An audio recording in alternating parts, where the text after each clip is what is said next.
সুন্দর একটা কফি খেতে খেতে মাথায় বুদ্ধি আসলো যে কিছু ভয়েস ওভার দিয়ে একটা ব্লগ বানিয়ে ফেলি। আমার আওলা ঝাওলা কিছু ক্লিপ জমেছে বিভিন্ন র্যান্ডম ডেইসে, তো সেগুলো দিয়ে একটা উল্টাপাল্টা ব্লগ বানাবো। তো দুপুরে রান্না করতে করতে সবসময় আমি গরম লাগলে আইসক্রিম কোক এগুলো ফ্রিজ থেকে বের করে খাই, আর হেয়ার প্যাক ফেস প্যাক আন্দা গুন্দা যেটা পাই সেটাই আমি ফেসে লাগাই, হেয়ারে লাগাই।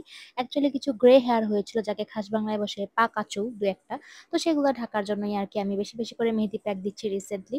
আসলে বয়সের যন্ত্রণায় চাপে সংসারে যারা যন্ত্রণায় মানে চুল পেকে গিয়েছে, এখন চিন্তা ভাবনা মাথায় ঢুকে গিয়েছে যে কেমনে কি করব, ছেলে বড় করব, ছেলে বিয়ে দিব, নাতিপুতির মুখ দিব, নানান টেনশন মাথায়, আসলে টেনশনের শেষ নাই।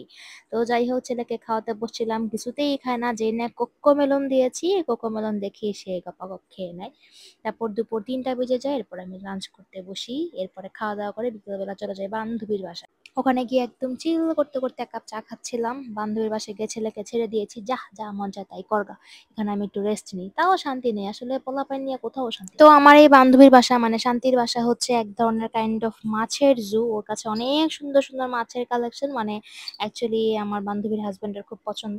তো সেখানে গিয়ে দেখি কিছু কিউট কিউট কচ্ছপ দাদা নিয়ে আসছে, মানে আমি যাওয়ার পরেই দেখলাম দাদা এগুলা নিয়ে আসছে। আর আমার সারা জীবনের একটা যে নলেজ, যেটা আমরা ছোটবেলায় দেখেছি পড়েছি শিখেছি, কচ্ছপ আর খরগোশের রেসের গল্পটা, এটা আমার পুরো ভুল প্রমাণিত হয়ে গেছে। কারণ এটা এত দূর তো দৌড়ায়, মানে আমি দেখছিলাম আর বলছিলাম কি রে এত দ্রুত দৌড়ায় কেমনে, এই দেখেন কেমনে দৌড়াইতেছে, মানে এত দ্রুত এত দ্রুত।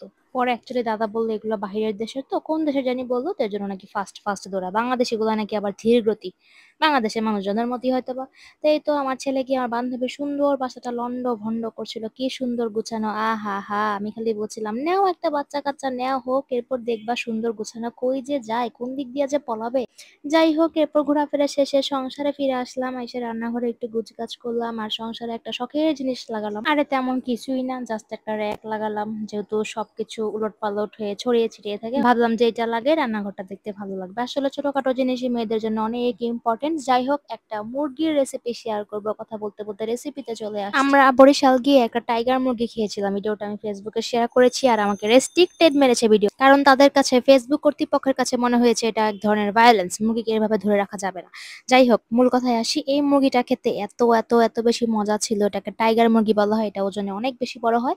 তো ঢাকায় ফিরে প্রিন্স অনেক খোঁজাখুঁজি করে এই টাইগার মুরগির সন্ধান করে বাসায় নিয়ে আসে। মুরগিটার মাংসটা না কিছুটা লাল লাল হয় দেখতে, আর এটা কিন্তু সিদ্ধ হতে বেশ সময় লাগে, মানে কিছুটা খাসি মুরগির মতো, বাট এটা সিদ্ধ হতে অনেক বেশি সময় লাগে। আমি রান্নার প্রিপারেশন নিয়ে সবকিছু নিয়ে রান্না শুরু করে দিই। জায়ফল জয়ত্রী পেঁয়াজ আদা একসাথে ব্লেন্ডার করে আমি হচ্ছে পেঁয়াজ টেয়াজের সাথে ভেজে নিই, মশলার সাথে ভেজে নিই, আর হচ্ছে ফোড়ন দিয়েছিলাম।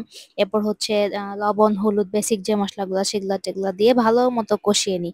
এরপর একটু টক দই দিয়েছিলাম, ওই যে বললাম মাংসটা একটু শক্ত, তো ফার্স্ট প্রিপারেশনই আমি জায়ফল জয়ত্রী দিয়েছিলাম, টক দই দিয়েছিলাম, কিন্তু মাংসটা আমার সিদ্ধ হয়নি। এই যে কষাচ্ছিলাম, আমি তো জানতাম না ফার্স্টে যে মাংস এত তাড়াতাড়ি সিদ্ধ হবে না, আমি মনের মতো করে কষাচ্ছিলাম কষাচ্ছিলাম কষাচ্ছিলাম, কিন্তু মাংস আর সিদ্ধ হয় না ভাই। এই যে রান্না দেখাচ্ছি না, সুন্দর রান্না, আহা হা, কত সহজ রেসিপি, কিন্তু এটা রান্না করতে যে আমার কি পরিমাণ কষ্ট হয়েছে বলার মতো না। তো আমি ফ্লেভারের জন্য একটা আস্তা রসুনও দিয়েছিলাম, আমি বাড়িতে দেখে আসছি, মানে যাদের বাড়িতে খেয়েছিলাম তারা আস্ত রসুন দিয়েছে, খেতে অনেক বেশি মজা হয়েছিল।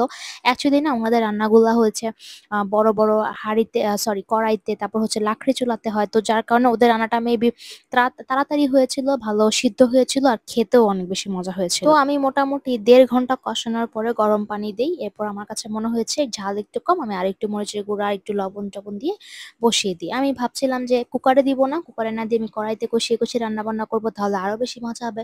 বাট ভাই মাংস একদমই নড়ে চড়ে না।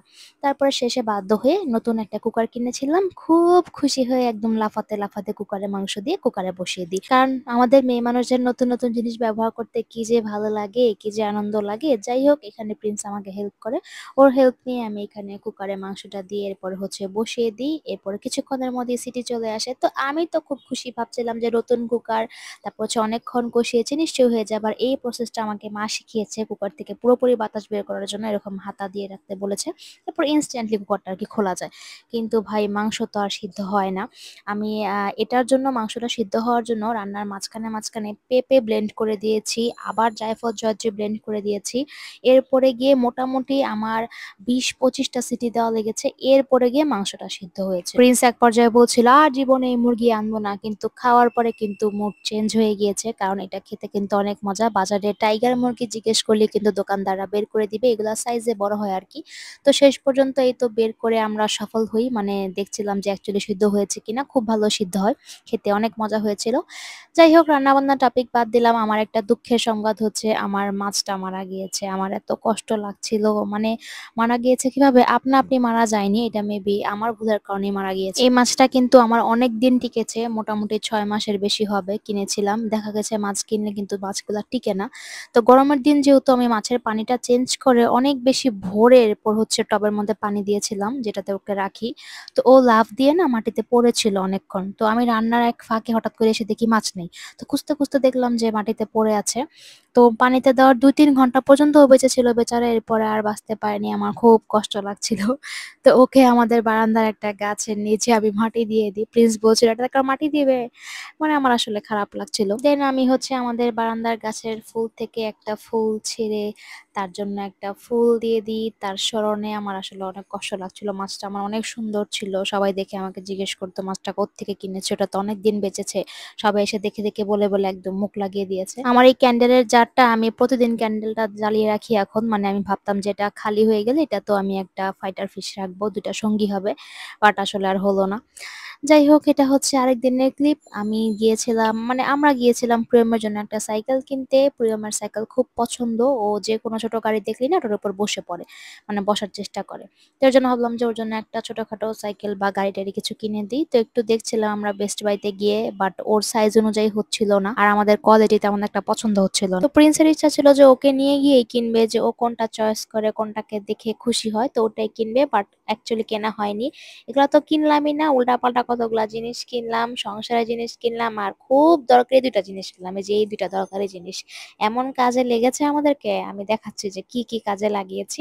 আর সংসারের টুকিটাকি জিনিসপত্র কিনে বাসায় চলে আসি। তো ঘটনা হচ্ছে আমার ছেলে খালি সুইচ টিপাটিপি করে, খাটের একদম কোনায় দাঁড়ায়, দাঁড়িয়ে তারপর সুইচগুলা টিপাটিপি করে। তো এর জন্য এই বুদ্ধি, ওকে খুব ভয় দেখানো হয়েছে এটা দিয়ে, ককরোচ ককরোচ, এবং সে ভয়ও পেয়েছে। আমাদের প্ল্যান কার্যকর হয়েছে। তো ভয় পেয়ে আর এখানে ওঠে না। তো আমরা ২ ঘরে ২ টা লাগিয়ে দিই, মানে রেখে দিই আরকি। একটা সোফার উপরে, একটা হচ্ছে আমাদের রুমে। যাই হোক, আল্লাহ ব্লগটা শেষ করলাম। ভালো লাগলে লাইক কমেন্ট করে দিও। নেক্সট ব্লগে কথা হবে। টাটা।